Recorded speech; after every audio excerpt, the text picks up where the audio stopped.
Hello বন্ধুরা, তোমরা কেমন আছো? আর বন্ধুরা দেখো, আমি কত সুন্দর একটা মজাদার খাবার নিয়ে এসেছি, যেটা দেখলে তোমাদের জিভে জল চলে আসবে। এই দেখো, এখন আমরা সেটা করে খাবো। আর যেহেতু আজকে অনেকটা ঠান্ডা কমে গেছে বলে আমি এই জিনিসটা করলাম। এই দেখো, এখানে আছে আলু।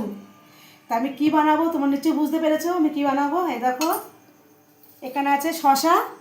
এই শশাটাকে আমি সম্পূর্ণ সব নিয়ে নেবো। শশাটা আমি একটু মোটা মোটা করে কেটেছি। তারপর আছে এই যে টমেটো। টমেটো এখানে আছে। তারপর আছে এখানে পেঁয়াজ। এখানে দুখানার অর্ধেক পেঁয়াজ আছে।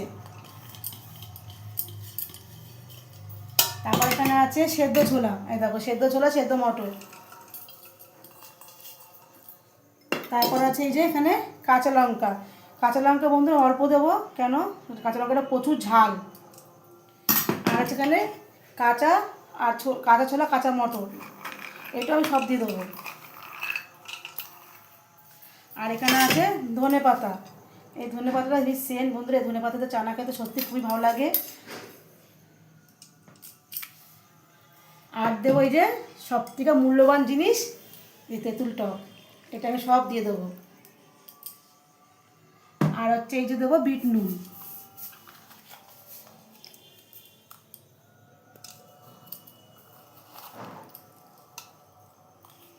তারপর দেবো এমনি নুন।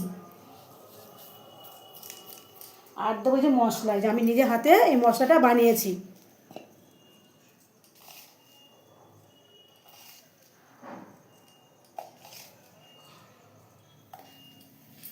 আগে আমি এটাকে ঝাঁকিয়ে নেবো। এরপরে আমি এই যে হাতা দিয়ে মাখাবো।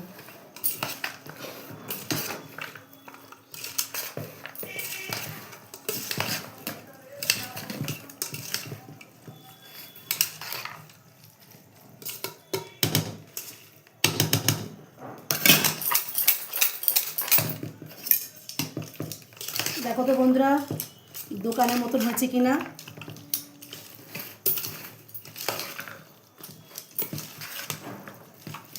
এই যে আমার চানাটা পুরো হয়ে গেছে। এখন আমি এই যে পাড়তে পারবো। এই দেখো বন্ধুরা, পুরো দেখো তো দোকানের মতন পুরো হয়েছে কিনা। এবার এর মধ্যে আমি দেবো, উপরে দেবো আমি সাজিয়ে এই যে ঝুরি ভাজা।